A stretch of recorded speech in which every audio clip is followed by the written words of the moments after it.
ভাওয়া ব্যাং আর সাপ দুজনের মধ্যে কঠিন বন্ধুত্ব। একদিন ভাওয়া ব্যাং সাপকে বলতেছে, সাপ তুই যখন ফেনা করস তোরে খুব ভালো লাগে, কিন্তু তোর একটা সমস্যা, সেটা হলো তুই যখন পথ দিয়ে চলো তোর কোমরটা দুলাইয়া এইটা ভালো লাগে না, তুই সোজাই চলতে পারস না।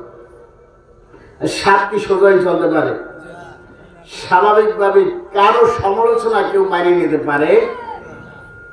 বাঘের এই সাপের যে সমালোচনা করছে, সাপ অমনি আবার ফুস করে ফেনা ধরছে।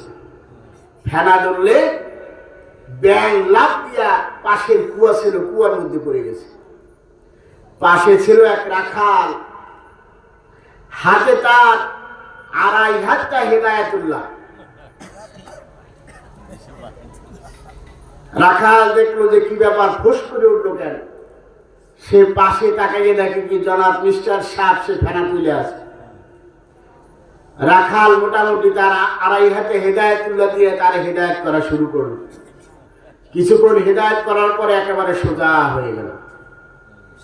এখন ব্যাং চিন্তা করে কি ব্যাপার, দোস্তের তো কোনো খবর পাচ্ছি না, আর ফুসফাসও করে না। সে লাফ দিয়া কুলে এসে দেখে কি দোস্ত সোজা হয়ে গেছে। ব্যাং পাশে বসে বলতেছে, দোস্ত সেই সোজা তো হইলি, মরার আগে হইলি না, মরার পরে সোজা হইলি।